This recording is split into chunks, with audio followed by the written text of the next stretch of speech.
Hello and welcome back to another video. Horror. I have been doing a lot of Flicker Strike.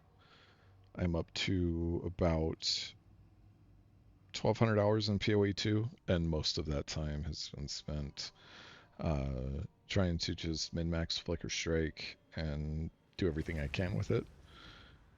We're going to be talking Ascendancies, skill gems, quality, niche mechanics.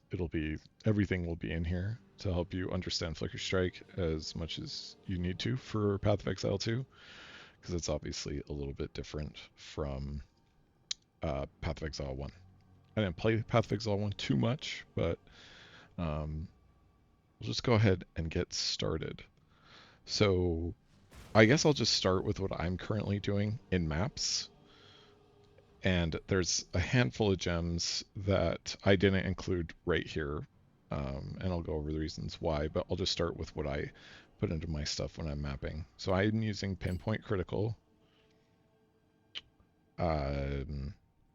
Concentrated Effect, Hit and Run, Close Combat, and Momentum. This is my mapping setup. The inclusion of Hit and Run as a new support gem is absolutely incredible because it just really removes the windup, and you almost always move the full 10 meters when you do Flicker. And because if you've moved, the reason why this is important, if you've moved 10 meters, it doesn't matter if you're like teleporting with Flicker, that counts. And I think that's similarly why Momentum does work. I have tested it with and without Momentum, and I have seen that it does work. But you just want to start like on a boss or something a little bit back, so that way you get the full value of Momentum, because it's just a 40% more damage multiplier. So the reason for Pinpoint Critical is to get us as close to crit cap as possible. So if we look at my current crit chance, it's 59.3. I can easily be crit capped, but I'm just going for some other stats right now. Like I don't have any critical strike on my helmet or necklace. But that gets me to 94.88, so that we're having a great time in maps. I'll go over some more boss tech in a little bit later in the video. Concentrated Effect is just more damage as well. What you can do once you have enough damage while you're mapping is run Magnified Effect instead. And then that way it will make it so that your flicker jumps more. Or even instead of Magnified Effect, there's a couple other gems here that I didn't include. Things like Heft if you're using primarily physical damage. Things like Primal Armament if you're using primarily elemental damage. Unbreakable for stun threshold so that you don't get stunned in the little bit of windup that you do have with Hit and Run. There's lots of things that you can mix and match here. Flicker's very kind of versatile in what you can and can't put into it. I'm running Concentrated Effect for the most damage possible, and the reason for that is I'm running Zesh's Madness in my tree, and Soul Eater Modifier just makes the rares insanely tanky inside of breaches, but every once in a while I'll get a stack of 10 Reaver Catalysts, and I take my div from that all the way to the bank. Special mention for Lightning Infusion, Cold Infusion, Fire Infusion. If you're struggling early on with getting your freezes to proc, feel free to toss Cold Infusion into Flicker Strike. And that will really help you early mapping be able to just get the cold damage that you need in order to be freezing, so that you can consistently be popping your Voltaic Mark and Profane Ritual from last video's build guide. A couple other niche mechanics about Flicker in general is things like Ambrosia. Supported skills gain 3% of damage as extra lightning damage per mana flask charge consumed, and it consumes 20% of your mana flask charges. So you pick up a mana flask with as many charges as possible, and this ends up being at 122 charges, it's about 63% of damage as extra lightning, and that will chain to the entire list of power charges. So if you have 8 power charges, you'll get 63% of damage added as extra lightning for all of the hits, the first hit all the way to the end of under the hit. So a lot of times what I do is I swap in Ambrosia for Pinpoint Critical on bosses, as well as swap out hit and run for overextend for the 30% critical damage bonus. So I do get dazed, obviously, but when you're bossing, the whole goal is that we're one-shotting all of the content, right? And so you're just going full glass cannon. And I have officially one-shot Tier 4 Zhesht a handful of times now. I'm just getting that build video put together so that you guys can just have like a gameplay supercut of bosses, crazy flicker moments, all that fun stuff.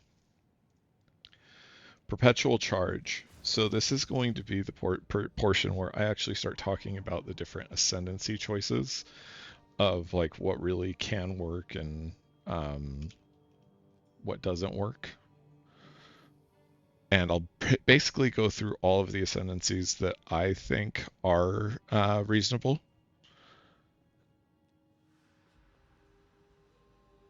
I'm just getting my Ascendancies pulled up.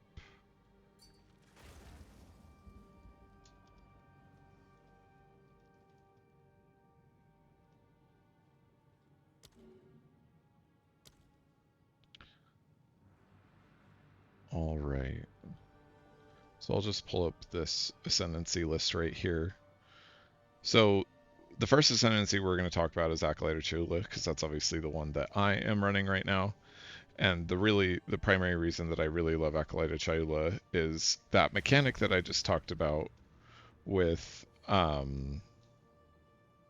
Flames of Chayula. I can't get it to do it, but anyways, Flames of Chayula is just, there's the flames that you pick up on the ground. And as you can see, since I was standing still, they were all right there. I've got 5 stacks, 6 stacks from, just barely moving, so a lot of times you just set this up on the boss.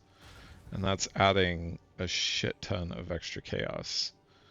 So that is, and it adds it from the first flicker that you did all the way on. So if you have like 10 stacks on your first flicker, you're getting 140% of damage as extra chaos for the whole duration of the flicker. So that's what I really love about it. And then on top of that, we leech all damage types, and that leech can then also recover to our energy shield. So this just makes us extremely recoverable and tanky. So we're constantly at max energy shield. Because we're constantly using Flicker Strike, we also get to benefit from this. 20% increased energy shield, so it ends up being 40% increased energy shield if you've consumed a power charge recently. And during maps, we're constantly consuming power charges. This is always up, maybe a quarter second of downtime. But then we leech it all the way back up to full, even if it does fall off, because we're leeching. And that's another reason why I have Voracious anointed, because with Instant Leech, the mechanic with anything that you're leeching, Instant Leech can recover that portion of the Instant Leech. Or if you're using Adziri's Acuity Gauntlets, even if you're at full mana, even if you spend 10 mana and you hit for 1,000 and you have 20% leech or something like that, that full 200 can fill up your energy shield, even though you only had 10 mana to fill. So that's why we run Voracious and or Adziri's Acuity Gloves. So that's Acolyte of Chayula. We also have the reason why I stopped on Perpetual Charge to talk about Gemling Legionnaire is the reason I stopped on Perpetual Charge. So Flicker Strike, its quality is it does not remove charges on use. So what that means is essentially when you go to cast your flicker, usually it just consumes all the charges and then will enable you to flicker that many times, 2 additional times per power charge, right? With this, 23% to not remove charges on use, how it works is it'll just keep going if there's mobs to flicker to, as long as you are not fully consuming the charges. So there's times where you can literally chain the entire horseshoe around Sandspit if you have enough of this. So that's why you put Perpetual Charge in here. You get a Corrupted Gem with 23%. I was trying to corrupt mine to get a +1 level because that's what I'm going for. But Gemling Legionnaire, the reason why it's a lot better to do it on him, if you want that kind of like endless flicker style, um, is Perpetual Charge plus quality, and Gemling Legionnaire adds quality um, to their gear. I'm just trying to find which one is the quality one. So 10% quality of all skills right there. And I think it's also the nodes. Yep, 2%. So 14% quality. And then that is just a flat 14% extra quality that you get on top of what you would be doing. I think it's 16%. Yeah. I'm not obviously playing Gemling, so I don't know 100% what that ends up looking like. But for the most part, you just get a shit ton of quality. I have a buddy that's doing this, and I think he's saying that he can get it up to like 84%. Because there is also, and by Trial Master, we're going to go over to Alva now. There's also these Fox Talismans that is +2% quality of all skills. So you run a Warrior Invictus. So then you slot 5 of these in, and you get another 10% quality. Like I said, you can get it up to like 84-ish%, I think is the maximum that you can get. Which just enables you to kind of flicker for a much, much longer time. Which brings me to another reason why Gemling Legionnaire is probably pretty strong on this is because of this deepest tower. Enemies in your presence count as being on low life. Obviously, when you're flickering, you're in the presence of your enemies 100% of the time, the enemies that you are hitting. And so that enables Gemling specifically. I mean, you can do it on other classes, but the pathing for Gemling's a lot better. All of these nodes.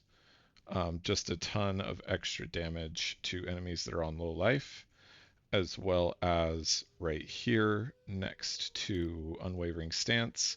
A lot of people use the this gem, the From Nothing Diamond. Put that for Unwavering Stance, and then you can get this Finality one, which is 120% increased damage when they're on low life. So you just get a ton of increased damage while on low life. But I think Gemling is just way harder to solve the tankiness problem, because when their flicker does eventually end, I just feel like running Warrior Invictus and the deepest tower helmet, you're just very vulnerable to stuns and getting kind of blown up super quickly, and you just don't have the same kind of recovery. So that's Gemling Legionnaire.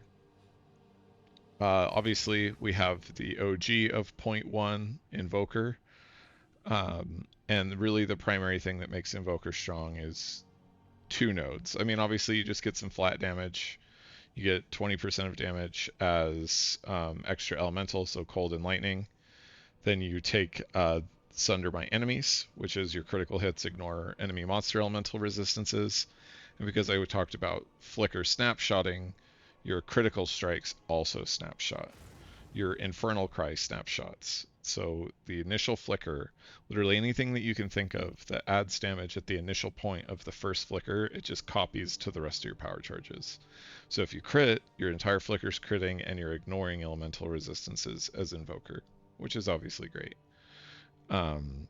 Then you also have Lead Me Through Grace, which is just a ton of free spirit, so that it opens up your gearing path to be a little bit better on Invoker. This isn't super spirit hungry, but it is a benefit. And it also enables you to, if you prefer cast on crit, you can run that. Cast on freeze is just a lot more energy, and I prefer it. But you can have your preference of whatever you're wanting in that. So that's Invoker.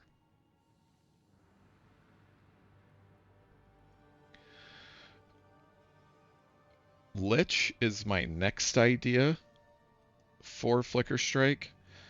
Deadeye is obviously great too. I'm going to mention that as well. But the reason why I'm saying Lich is because cursed enemies killed by you or your allies in your presence have a 33% chance to explode, dealing a quarter of their max life as chaos damage. So this can be kind of our AoE because essentially what you do is you just run Blasphemy with whatever curse makes sense for what you're using Flicker Strike with, and then you're just exploding with chaos damage and getting that benefit there. And then you can also run 2 curses, so you can curse hexproof enemies and you can apply an additional curse, which is going to be great for bosses and also just in maps. Like, you can run like crazy defenses, run Blasphemy with Temp Chains and Despair, and because they're cursed, you're blowing them up.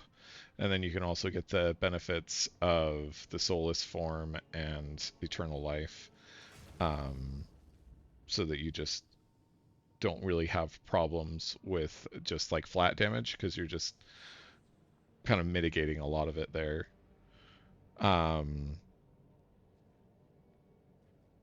There's also just like flat Unholy Presence stuff, but I don't think that mana stacking would work. So it's really just like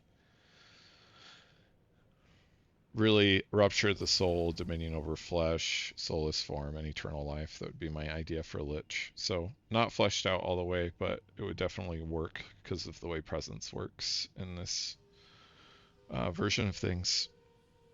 We also have Deadeye. The reason why Deadeye is really good is for actually gathering the charges in the first place. So Avidity here, with the passive node Resonance, if you gain a frenzy charge, so if you're using Sniper's Mark for power charge gen with Resonance converting it, or Combat Frenzy with Resonance converting it, you have a 30% chance that you're just going to get your max power charges, which is pretty cool. So that just enables you to kind of have that up and running. This node, however, doesn't work because it is frenzy specific. This one just acts as like, oh, you would gain a frenzy charge, but we're converting it to a power charge, and it still works the same way. So you can get max stacks pretty easy that way. I think this is kind of more solved now with the Profane Ritual tech, which I'll get into as well. But that's a cool thing with Avidity. Obviously, you're not going to take Eagle Eyes, you're not going to take Endless Munitions, you're not going to take these projectile stuff. But called shots, you can apply an additional mark, tailwind, and all of that fun stuff would be really great. So tailwind plus avidity, wind ward, so there's your 6 points, and then 8 points on called shots. So that would be the Deadeye Ascendancy, and Deadeye is really strong with this as well. Those are, in my opinion, the best. I also think that Ritualist is actually going to be a lot better than Amazon. Amazon's going to be really easy to get crit cap with, but that's really it. There is one other benefit that Amazon gets, is the life leech recovers based on your elemental damage. So same kind of concept as Acolyte of Chayula, but it's life leech, and you can't get life as high as energy shield, so it's just not great. And then you're still having the problem of like, you can't use the cast on stuff as efficiently as any other class other than Acolyte of Chayula, because Acolyte of Chayula just leeches elemental damage on Flicker as well.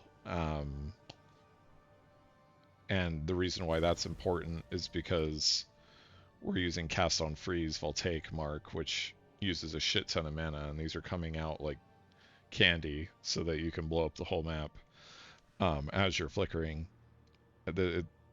This whole tech right here is why I think Acolyte is the best flicker ascendancy versus the other ones. They all have their benefits, and then Ritualist is really the last one that I'd like to mention out of all of these ascendancies. I'm sure there's ways to make other ascendancies work, but really it's just the raw stats of bonuses from equipped rings and amulets, because rings damage with attacks on rings is just really awesome for Flicker Strike, because Flicker Strike has some of the best weapon scaling in the game.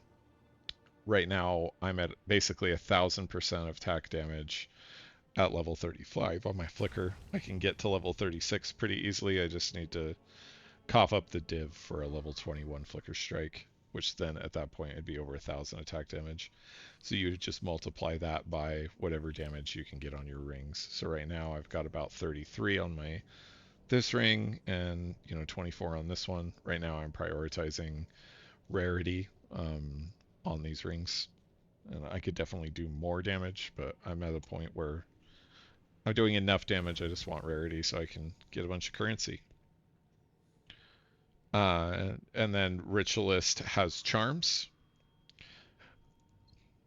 uh, which charms have recently gotten better. So this enables you to solve stun threshold a lot easier when you're on Ritualist. You can solve freeze easier. You can solve all of that. I've seen a lot of really great Ritualist tech with that. And then I also see Ritualist tech with the rarity charms. If you've already solved those things, you can get a lot of rarity from it. So it's really the charms and the third ring and bonuses from rings.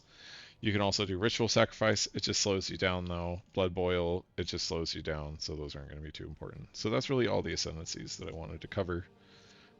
I don't really have a list of like worst to best, but if I had to like force myself into a list, I'd probably say it's Acolyte, then Gemling, then a tie between Invoker and Deadeye.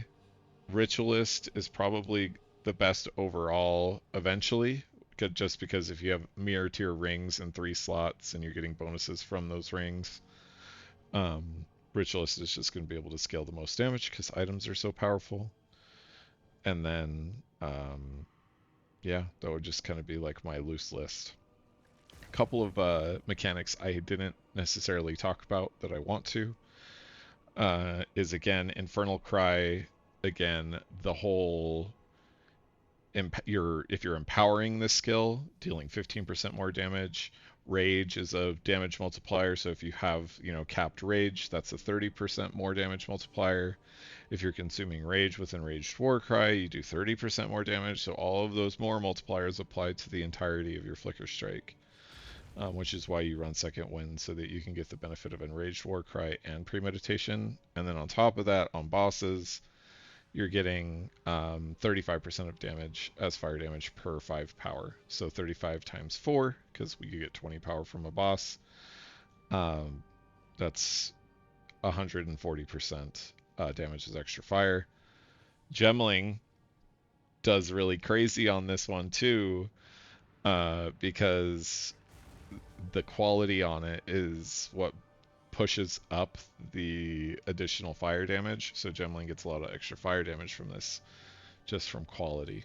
Um, so that's pretty awesome as well. Other niche mechanics that aren't really niche, these are just all the different ways that you can gain power charges. So I'll go to the passive tree, and the main way that like the early on tech was like resonance. Hey, we're going to use combat frenzy to get our power charges, or sniper's mark when we're bossing. Because it was kind of clunky at the very beginning. I'm going to be manually casting Profane Ritual. That sucks. And then we had the dawn of sacrifice Profane Ritual, so that when we're out of combat, we don't need to be killing mobs, we don't need to be marking mobs. We can just sacrifice our skeletons to get our power charges. So that gives us stuff for charge staff. And then we can go into bosses with full power charges, so that we don't have to try to build up power charges on a boss to then flicker. We can just start the boss flickering, which is chef's kiss. So Profane Ritual, to automate it during flicker. Profane Ritual has a travel time. Once you collect the power charge, I'll kind of demonstrate. You can see the little orbs are like following me. So as we're doing our flicker and we got cast on freeze or Reaper's Invocation or cast on crit, whatever it is, those are just chasing you, but they can't quite catch up to you. So by the time you finish your flicker, they hit you right away, and then you can go straight into your next flicker. So this is really the best kind of like mapping tech for gathering your power charges. And then the other 2 ways to gather power charges are through Sniper's Mark, converting Frenzy Charge into power charge via Resonance. Again, right here. And same thing with Combat Frenzy for power charges. So that's really kind of A to Z Flicker. In recap of this whole video. If you all stayed and listened to the whole thing, I'd really appreciate if you liked and subscribed. I'm going to be getting some editing software here shortly so that I can put out stuff that's just better quality so you guys can see some more gameplay rather than just talking. Um, Let me know what other things you want to talk about with Flicker Strike. If you think you're sick of Flicker Strike and you want to see me do something else, you can say that too. But I really appreciate you guys watching the video, and I hope you all have a great night.